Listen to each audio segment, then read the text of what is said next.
Welcome to this episode of Chatting with Stacks. I'm your host, Bill Stacks, and today I got Rich R. Well, you got a better story of that from Wayne. He was at the first meeting, and I think he told you that there was a guy who started the club, and there's everybody, these other guys showed up at the guy's apartment or whatever, and it was, yeah, we're going to do this, but you're not going to be president. I was one guy there, and it was like, if you don't like it, too bad.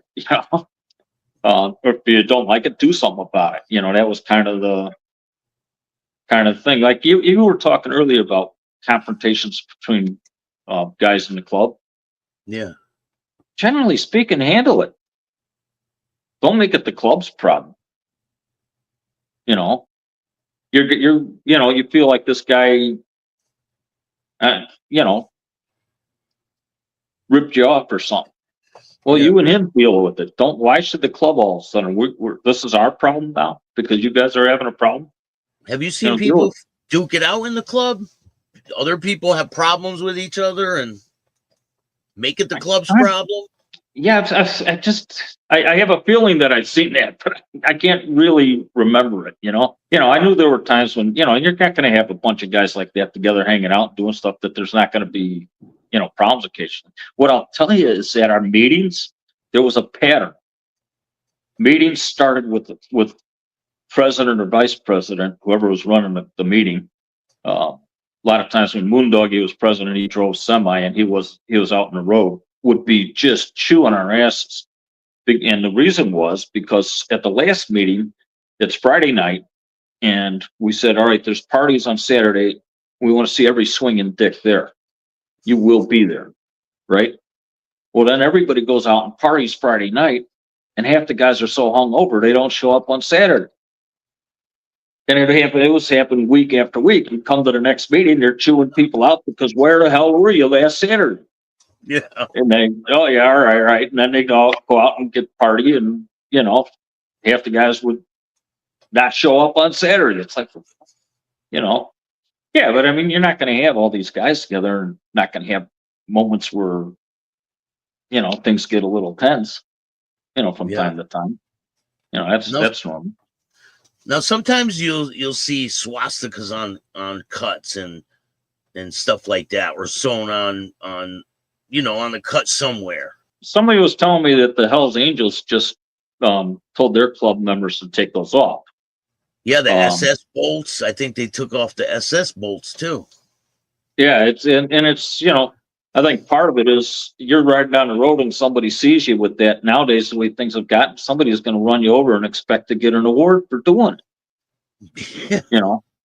Yeah. But the way that I understood it is that a lot of these clubs, like the Hells Angels, were started by World War II veterans, and they brought souvenirs back from the war. Trophies. And it was kind of badass to put one of these patches on or something, put something like that on it. They weren't trying to be Girl Scouts. So, but times have changed, and I guess, the clubs have kind of changed with it. Yeah, like we were talking, I think it had a different meaning back then. Right? Yeah. Well, it had a different meaning back then. I don't know if it has taken on a different meaning for people today. I think most people in the clubs, they haven't suddenly become, fascists. I mean, your club wasn't a racist organization, right? No, not at all. Not at all. We judge. I think that's one thing about motorcycle clubs in general that I'm kind of impressed with this. Is there's really a sense that they judge people individually. Yeah. I don't care what you look like. Who the hell are you? What's your character underneath it all? I think they're probably, as a whole, they're probably better off than a large section of society. They don't pander to it, which I see a lot of. You don't. It's an insult to somebody to say, you can't make it on your own, so we got to help you. No. If you can make it on your own, fine. At least try.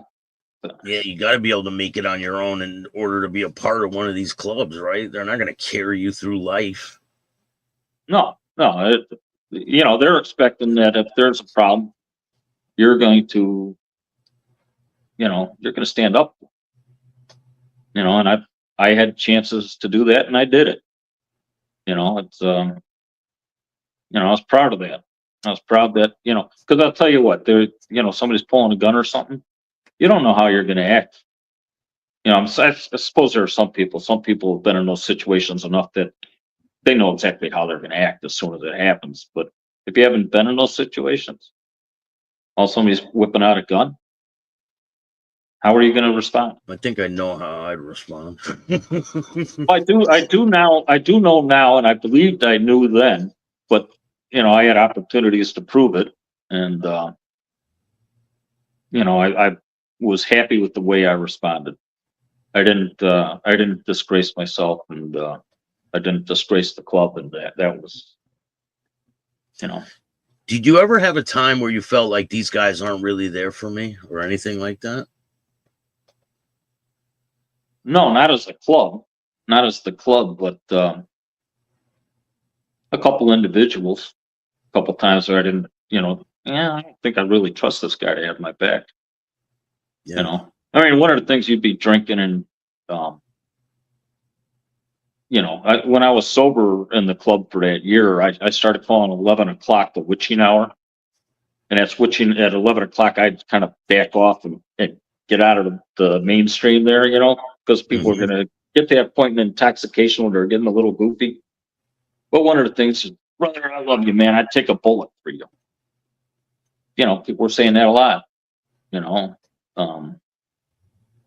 would they? I think a bunch of them would have. They were going to stand up with you through thick and thin.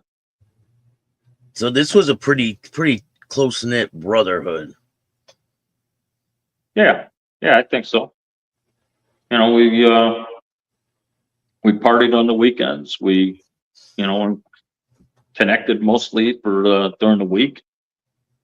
I used to go over to New York Tommy's after work, and I'd bring some beer, and I'd catch him as he was coming home from work, and we'd stand in his driveway, knocking a few beers down. And at that time, when you took the flip top off the beer, it came off completely. Yeah. You remember that? He would take them, and there was a little strip of dirt between the driveway and the house. He would shove those into the ground. And I said, "What are you doing that for?" He says, "I'm planting a beer garden." So one day I found a branch with a bunch of branches coming off of it. I got some duct tape, and I bought a 12-pack, and I shoved the branch into the ground next to his house, and I taped the 12-pack. And I was there waiting for him when he got home from work. And I said, "Hey, man, your beer garden's growing." So his wife took a picture of him and me standing there with a pitchfork, like what is that? What's the name of that famous painting? Yeah, the farmer and his wife. The farmer and his wife, right? Yeah. Oh man. So we were, it was like family. I was over at his house on a Thursday, and these two guys he knew, we called him. His nickname was New York Tommy. He'd been in a club in New York, and he told me when he was in the club in New York, they were in kind of a rough neighborhood. It was a Hispanic neighborhood, and you had to be careful, he said, because sometimes down the road from their clubhouse, these Hispanics would tie a wire about neck high across the road. So you'd be riding your bike and boom, you'd hit this wire. We're sitting there at his place one Thursday evening, getting ready to go out and hit the bars or whatever.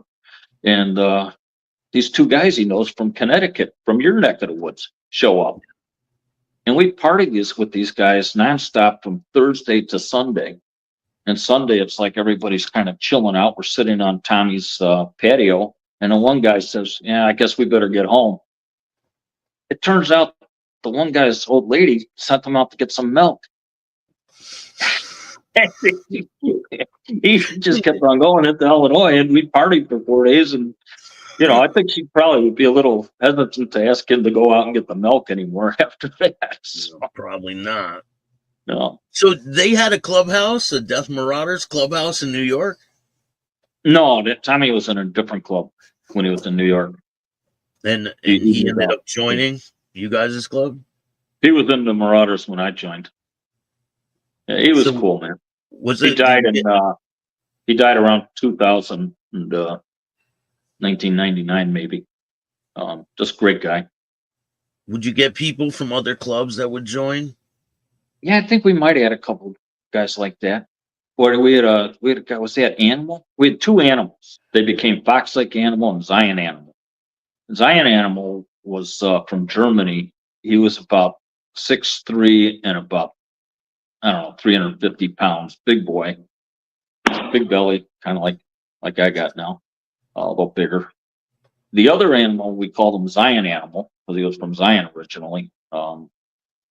He stood about 6'8" and 250 pounds of rock, Damn. and big boy. And when he was voted into the club, the other animal was already in the club, and the other animal said something to the effect of, "Well, we can't have two animals, so you're gonna have to change your name." And he says, "Well, if you want, we can go outside and figure out who the real animal